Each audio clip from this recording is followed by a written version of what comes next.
This is Chapter 2 of The Boys' War. Marching off to war. That picture was a young volunteer from Michigan in the uniform he wore from home. So the war started abruptly. They didn't have uniforms, so he wore his own clothes. The excitement of enlisting was soon replaced by the reality of serving. A sad and ironic truth about the Civil War was that neither side had expected the disagreements to turn into actual fighting. Both were certain that another compromise could be worked out. As a result, neither side had an army in place or the arms or materials to outfit one.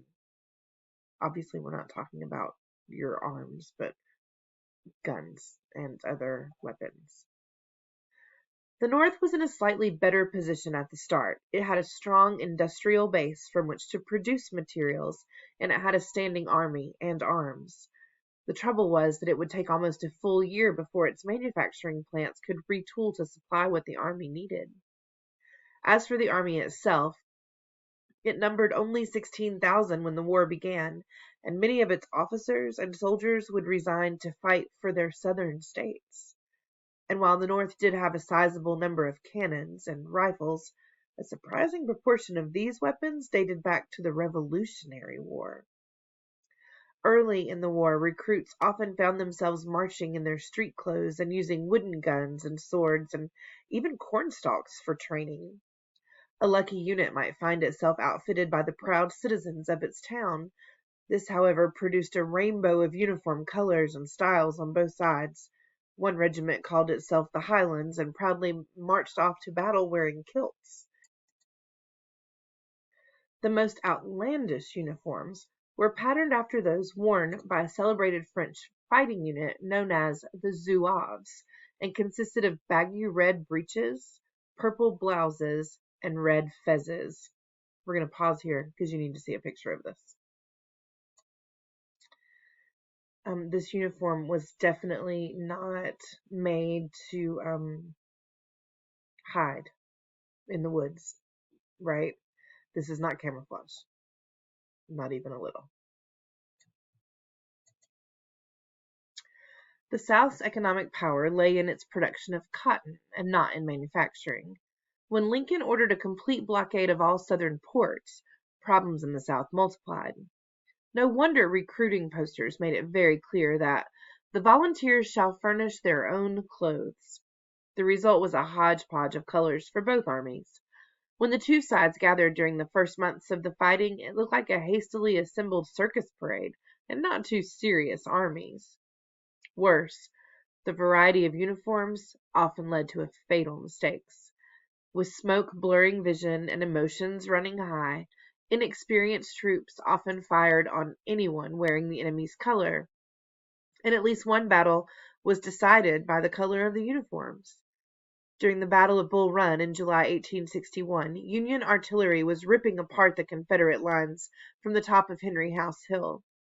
When blue uniformed soldiers emerged from the right, Union officers took them to be friendly infantry and did not fire on them. The blue-clad arrivals, who were really Confederate troops from Virginia, marched up and routed the Union forces without much opposition. Deciding on a uniform design and color could be done quickly, but manufacturing uniforms for hundreds of thousands of soldiers would take a great deal of time. Before the war, every soldier had to be measured and the cloth for his uniform cut and sewed by hand. Obviously, outfitting two armies this way would take months and months. To speed things up, manufacturers were given a series of graduated standard measurements for uniforms and shoes, and soon they would be mass producing these items by the thousands. This concept of sizes would be used in the production of civilian clothing after the war. Nobody meets you at Walmart and measures you. You know what size you are and you go buy that size. That started in the Civil War in our country. That's the first time that was done. Until that time, you had to go and be measured, and you had clothes made specifically for you and only you.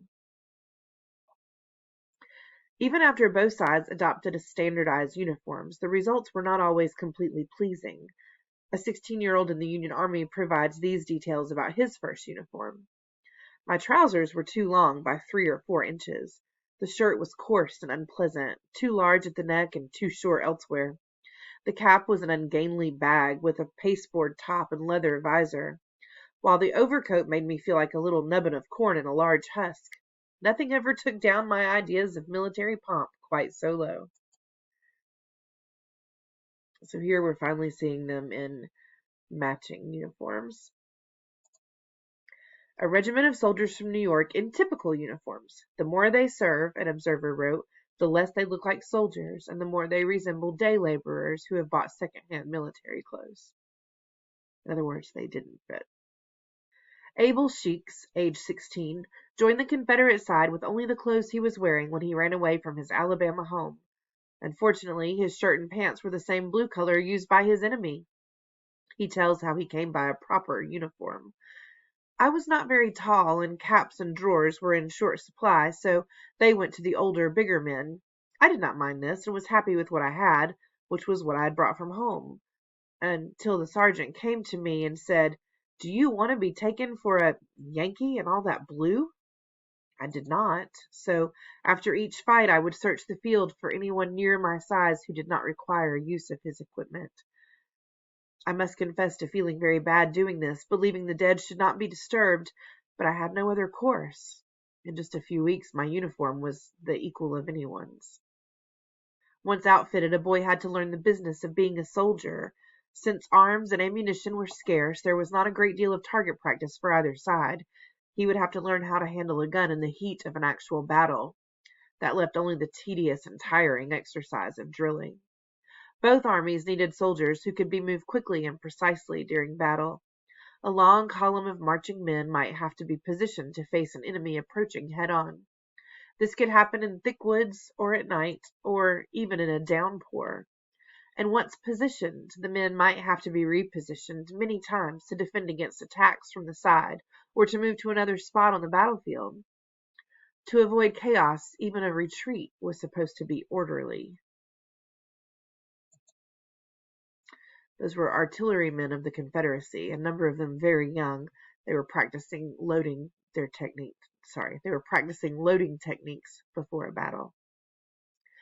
The only way to get these movements down so they were second nature was by practicing them whenever possible. These boys knew the importance of drilling, but that doesn't mean they liked to spend much time at it. One patriotic boy made his opinion clear. These daily drills and regimental and brigade reviews and inspections, though very necessary and exceedingly useful, are felt by nearly all of us to be a great bore. For after 5 or 6 months of hard marching and fighting to subside into the quiet and monotony and most tedious, irksome of drilling goes very much against the private soldier. In truth, the boys handled the marching drills easily. They were young, healthy, lean, and energetic, and found that in marching they were equals of older soldiers. Their comments are often filled with obvious pride. Elisha Stockwell's entry is typical of those made by boys from both armies. There were nearly all big men in my company, and one said it was a disgrace to take such little boys as Jim Ferguson and me in the company. But the first hard march we were on, I saw him played out and laying beside the road. The big man was reduced to a skeleton with chronic diarrhea and got discharged before his first year's service was out.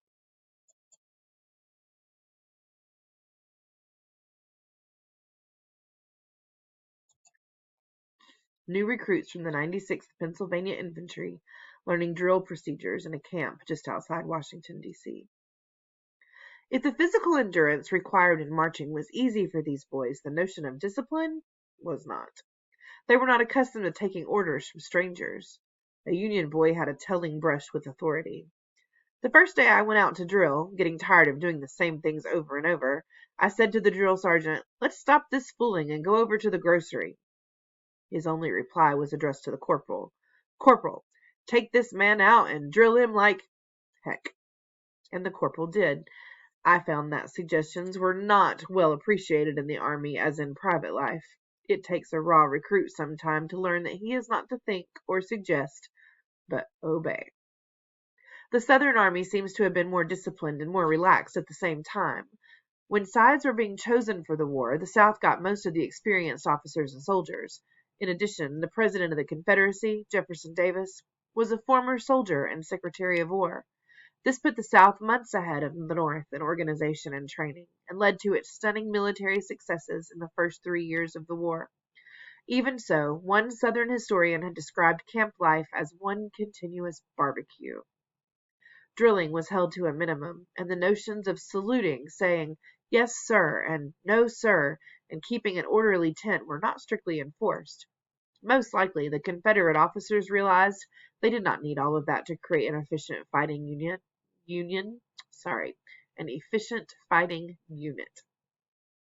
These men were literally going to fight an invading army to save their homes.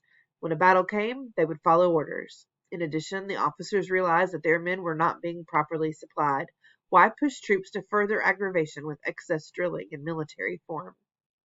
This doesn't mean that some Confederate officers did not try to establish tighter rules, but those attempts often produced more hostility than discipline. A private from Georgia wrote an angry letter home about a new rule that required men to remove their hats when they went to the general's tent. "You know that is one thing I won't do. I would rather see him before I'll pull off my hat to any man, and the just as well shoot me at the start." Assembling a uniform and getting used to a modest amount of military discipline were just the start for these boys. They often had to deal with harassment from older soldiers. Being able to outmarch an older soldier helped to a degree, but this was often not enough to stop the abuse. Elisha Stockwell tells how he dealt with just such a problem. One of the company was known as Curly. He was a big, husky man and quite handy with his fists. He said he had to try all recruits to see if they could fight, and proceeded to cuff me around until I got quite enough of that play. I told him I didn't enlist to fight that way, but if he would get his gun and go outside of the camp, we would stand 30 or 40 rods apart, and I thought I could convince him that I could shoot as well as he could. He turned it off as a joke, and said he guessed he would pass. I never liked him after that, but he never bothered me again. Much the same happened in the Confederate Army, as the soldiers in newly formed units tested each other or tried to see what these little boys were made of.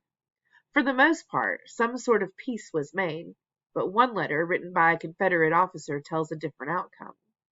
An older soldier had begun teasing a newly enlisted boy about his size, the poor fit of his uniform, the way he marched, and so on. This had gone on several weeks, the officer noted, and the boy was getting quite mad, and for good reason. Then one afternoon words were exchanged, and the boy shouted and ran off. He came back with a cocked pistol and demanded that the older man apologize for all of his insulting statements. The other fired his rifle, and the boy went down dead. There was nothing he could do. After describing the chaos that followed and the arrest of the older man, the letter concludes, "He was the first of our unit to be killed, though we had assumed that death would be the result of an enemy ball. They say he was 15.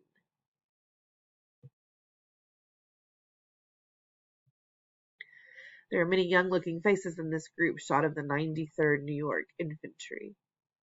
Can't really see their faces in this photograph. It's very far away.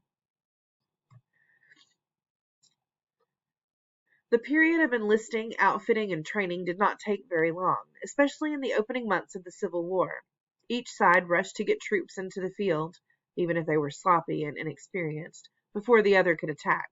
Many units had as little as 3 weeks of instruction before marching into the fight, and in a few instances, boys went directly from their schoolroom to the battlefield. While the 67th New York Infantry drills in the background, drummers and buglers practice at the foot of the hill. We'll look more closely at these pictures in your actual copies of the book. What boys on both sides had in common was a patriotic and spirited send-off to battle. One morning, a boy from a small town in Connecticut wrote, "There was great excitement at the report that we were going to be sent to the front. Many of our schoolmates came in tears to say goodbye. Our mothers, God bless them, brought us something good to eat, pies, cakes, donuts, and jellies. One old lady brought her son an umbrella. Finally, we were ready to move. Our tears were wiped away, our buttons were polished, and our muskets were bright as emery paper could make them. Handkerchiefs were waved at us from all the houses we passed. We cheered till we were hoarse." The same sort of emotion sent Confederate boys off to war. A. Matthews was almost 15 when his hometown unit assembled in the town's main street before leaving. A large turnout of citizens honored the hour of our departure of this company of gallant troopers with their presence. The captain addressed the company in a most appropriate and forcible speech. His remarks filled the company with emotions and melted his audience to tears. With this, the soldiers, men and boys, formed neat straight columns, two abreast, and marched out of town. No doubt many waved goodbye to their families, or shouted to friends. Soon, however, the town and festive noise would give way to the dull thud of boots striking the road. It was probably around this time that they recalled one promise the captain had made in his speech. "We will return as honored soldiers," he had said, "or fill a soldier's grave."